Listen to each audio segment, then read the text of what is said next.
This one's for my Flodesk besties, or even if you're new to Flodesk, if you've never even heard of Flodesk, but you're curious what it's about, you are in the right place. Today, I've got some exciting news of some new features that Flodesk has dropped recently, and I want to tell you all about them to shake up your email game. Today, we're going to cover 2 of these features that are going to help you connect with your subscribers better. I know what you're thinking, Lauren, how can email service provider features be that exciting? Trust me, I get it, but these features are going to skyrocket your sign-up rates, personalize your emails like never before, save you so much time on list management, and make your subscribers actually look forward to your emails. In this video, we're talking about spinner forms and link actions. I'll show you exactly what they are, how to use them, and some creative strategies to take your email marketing to the next level. Stick around, your future self and your subscribers will thank you.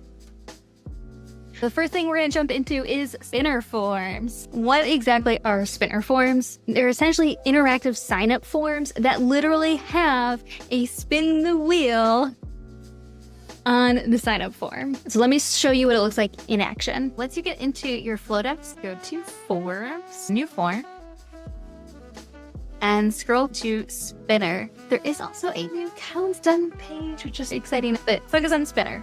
All of our options here are pop-ups, right? We have pop-ups, inlines, full page for forms. But spinners are all pop-ups. Pick the design that kind of jives with you best. You're going to be able to edit any of these, but if there's just one that speaks to you, it's easiest to work off of a template that it just jives better. I like it that way. Okay, so I'm just going to pick this one. And then we're going to choose a segment. So I'm going to call this Spinner Fall 2024. Create. Awesome. Now change your fonts, change everything. This is our spinner. Change the design however you want. In our options, we have 3 options. 1, 2, 3. We could say 15% off. Free shipping, buy one, get one. Whatever one's the winner, whatever one you want it to land on, once they spin it, is going to be the option here. You can also change the colors. You can have each of them be a different color if you wanted to. Keep them all the same. Is the border around the shape you chose. You can change the thickness if you like a dark thick border, this thing like that. And then let's see what else we got options here. If we click inside of it, you can change the type of spinner design that you have and the direction of it. You can change the wording here. If you don't even want that description, you could just turn it off and it would remove it entirely. You can change the layout if you want it to lay out a different way. Like canvas color is the actual background of this. And background color is the opacity over the top of the screen. You can increase the opacity, but keep it low so you can see the rest of the site. And you can also change your little X, make it bigger or smaller, or change the color however you want that to look. You can change the email, add a first name or a custom field in the style. You change the look and feel of the submit button for both. You can also change enter to win and colors if you wanted it to be different. You can click out of each of these sections to get your base options here. Let's go back to that. And then we have preferences. This is your preferences. Enter them into specific segments to capture key segment information from the start. You can also change the fonts everywhere. Once it looks how you want and you're happy with everything, then we want to hit settings and change these back settings, right? So we have the display this pop-up, and then it can happen either as soon as they hit the site, 10 seconds, 30 seconds, or if they scroll 30% of the way down your page, it can then pop up then. The double opt-in is optional for you to use. And then here, show this pop-up to visitors who've already subscribed. So the first time purchase only, then you would want to toggle that off. You can be notified if somebody opts in or not, totally up to you. And then you have your embed code. This is the header code that needs to go onto the page that you want the pop-up to be on. And the header code is found in different places on your site. I've got another video I'll link to that shows how to embed forms on your website, so you can kind of see how to do that. But this is just, it's not going to be an embedded form because it's a pop-up. It's only going to go in the header part of your website. And it's just, those are in different places depending on who your website is designed and hosted through. Once you embed it, you're good to go. You also have the thank you page. You can change here. It can be, probably it would not automatically appear at checkout. So this could be use code JOIN15 at checkout for your discount. Something like that. And then you just want to make sure that code is plugged into whatever checkout system you're using. If it's your e-commerce site, if you're using Flodesk checkouts, just make sure you have a coupon code that matches whatever you tell them to use. And then you'd also want to email that code to them, whatever it says they got. Or let's say you gave away a freebie, check your email for your whatever it is, right? Alternatively, you can also redirect them to a page if you wanted to, but for now, we're just going to say there, and then again, embed it. And if you make any changes, your embed code will automatically be updated as well. So as you can see, these forms feature a Wheel of Fortune style wheel that subscribers spin when they enter their contact information. Spinner forms have a level of anticipation that regular fill in your information forms do not. It might seem small to spin a virtual wheel, but it really does make a world of a difference when you're trying to engage people and get them excited to join your email list. And this is because it's using gamification. So gamification is all about adding game-like elements to non-game things. So having this spinner gamifies a normal sign-up form by having this interactive, rewarding experience as they sign up for your list. It really does tap into our natural love of games, challenges, and let's face it, rewards. So instead of just asking someone for their email address, you're actually giving them like a game to play, a chance to win, an experience on your website. Not only does this make it more engaging for your subscriber, but it will also likely increase your opt-in rate because people want that fun thing. You might be wondering, when should I use them? And that's a phenomenal question. Let's get into it. Spinner forms are great for product launches where you can build excitement ahead of the launch and get people excited to buy. They're great for special events, webinars, workshops, exclusive sales, phenomenal for seasonal promotions, back to school, holiday deals, Black Friday. It's very specific timed opportunities that you want to offer a discount to people that are coming to your website. It's also great for list building challenges. If you're really looking for ways to get people on your email list to increase your conversions, you can always use your spinner to do some fun giveaways to build your email list. It's also great for like re-engagement campaigns. You can win back maybe inactive subscribers with the spinner form with a giveaway, and you can understand that they are re-engaged with you, that they want to be there. If they've unsubscribed at any point, they would be resubscribed to your list.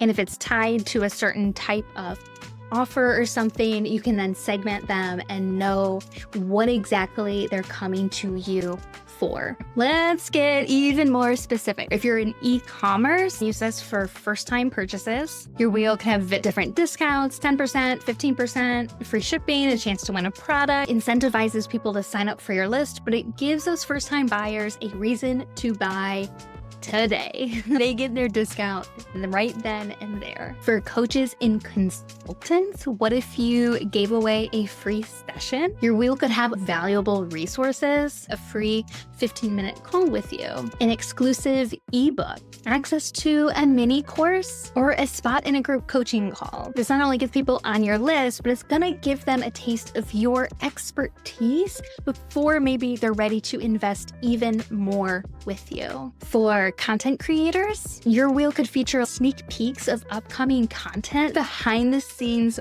footage, or an interview that you did that hasn't been released yet. It makes your subscribers feel like VIPs, getting a look into you and what you produce, and then it keeps them like eagerly awaiting your emails at that point forward, because now you've incentivized them with a little behind the scenes little bonus. Let's shift gears and go into link actions.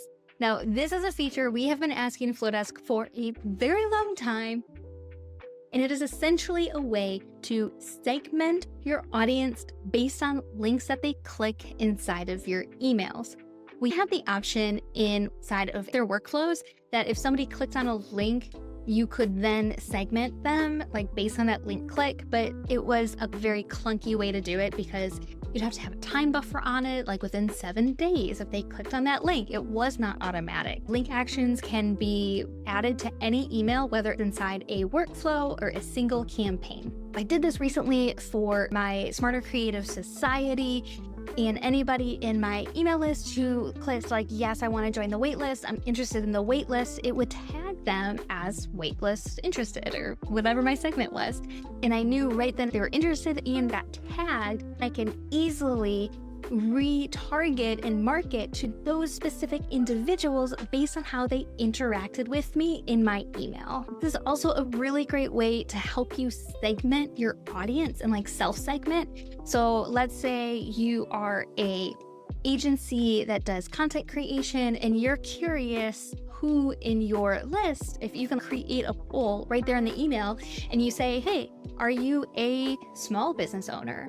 Are you on the marketing team for a medium-sized business? Do you work for a creative agency yourself? Whatever they click on, it'll segment them. You'll be able to add them to a specific tag based on what they clicked on. You might have content preferences inside your settings where people can opt into specific things.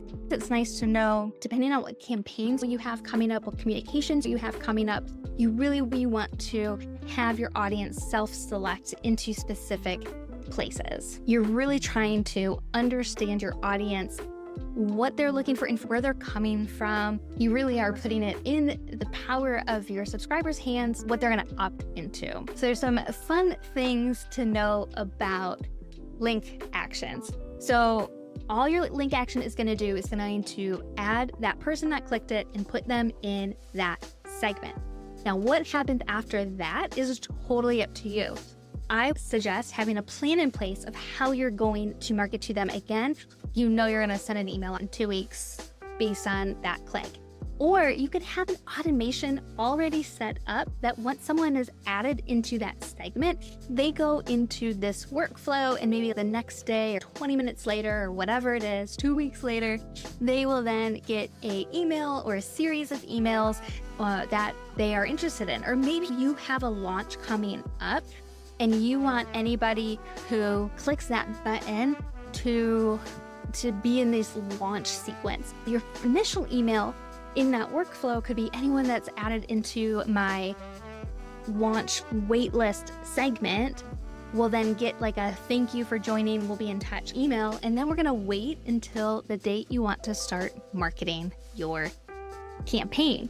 So you have delay fields inside of Flodesk, so you can delay until a specific date. You could delay until January 2nd, and then your first email is going to go out. Then you could have a series of sales emails. Your audience already selected themselves to be in that waitlist.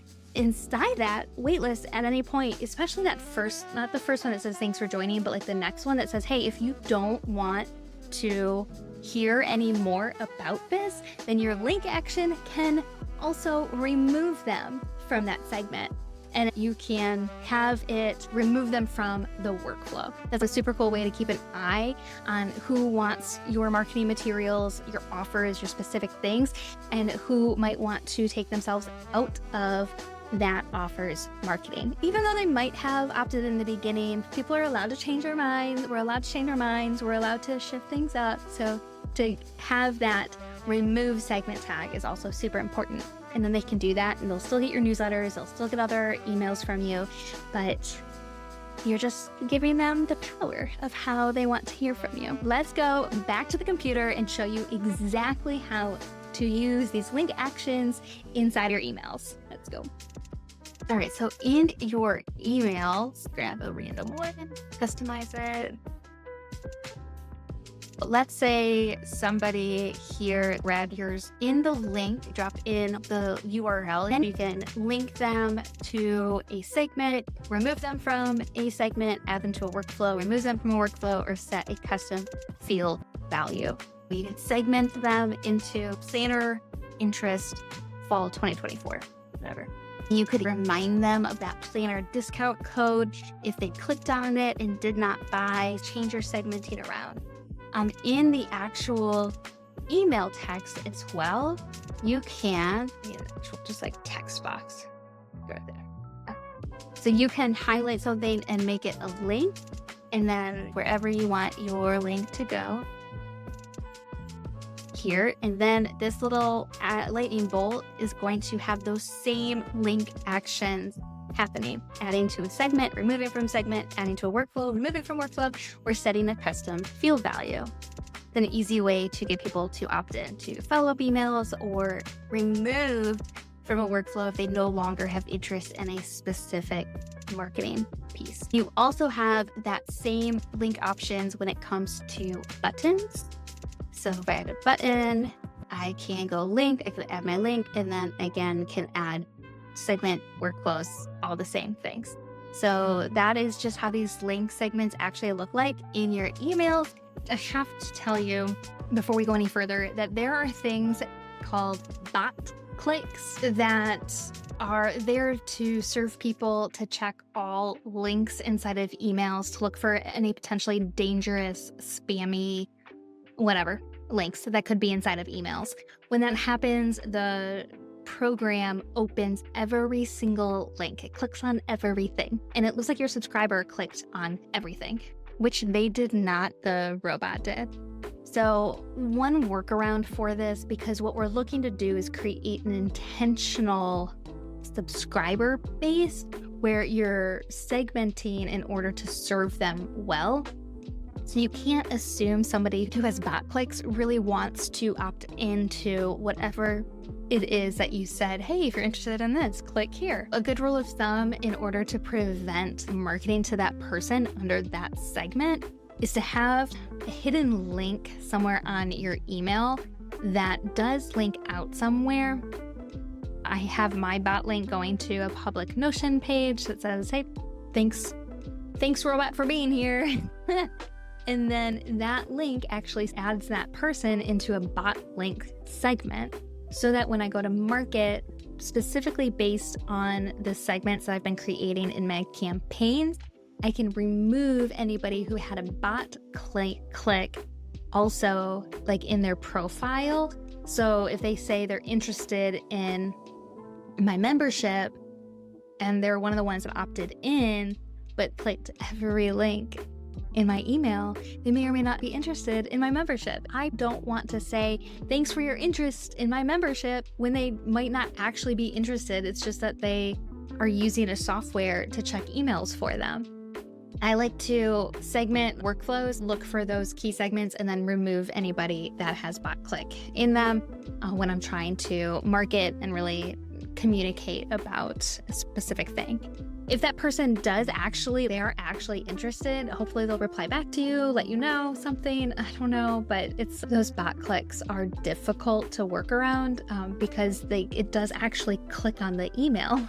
So it's hard to know exactly how to make it all come together. Anyways, just wanted to point that out.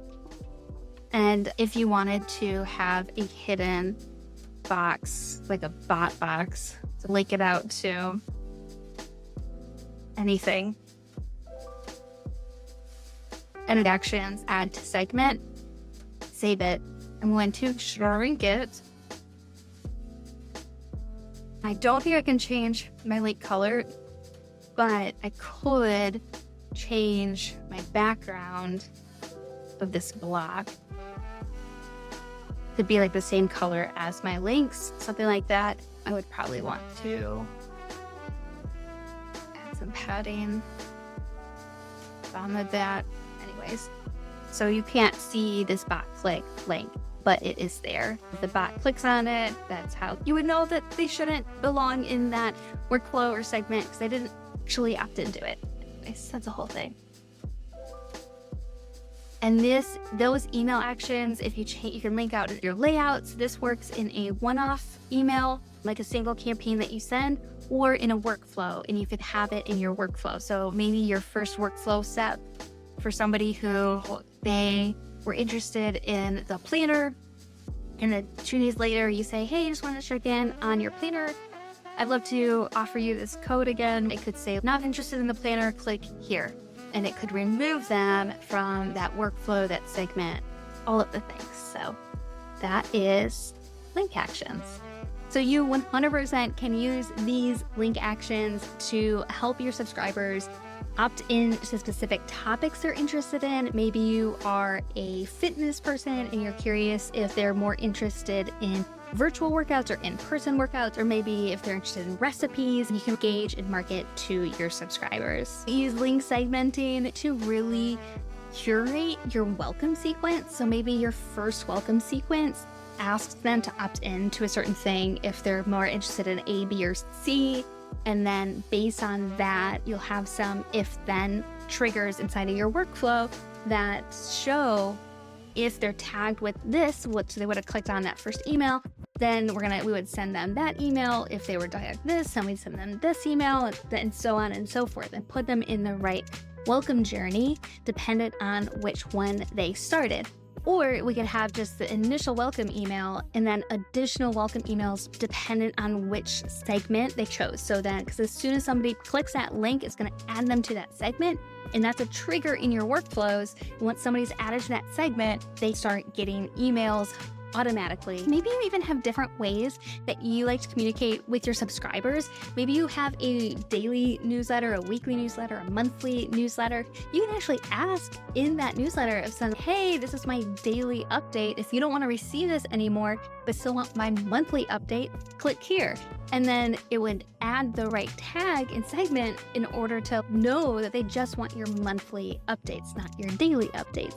So it's a really great way, again, to keep people on your email list based on their preferences and how much they want to hear from you without them unsubscribing because you're either reaching out too frequently or the topics aren't what they want. You're giving them control and keeping your email list clean and thoughtful, and just you're actually caring for the people that have signed up for your emails. Let's bring things together. We started with your spinner form, right? This is the intro into your newsletter, a fun way to engage them. They get a prize, they get initially put into whatever segment from that spinner form.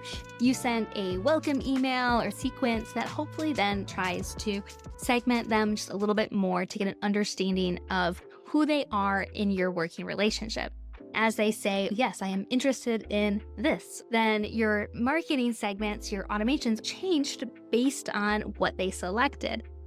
This helps nurture that individual. We're not just spamming people our promotions, right? We're having a relationship with them, an exchange with them. We care for them. It is an honor to be in their inbox, so why not make sure what we're sending to them is what they actually value and want to see?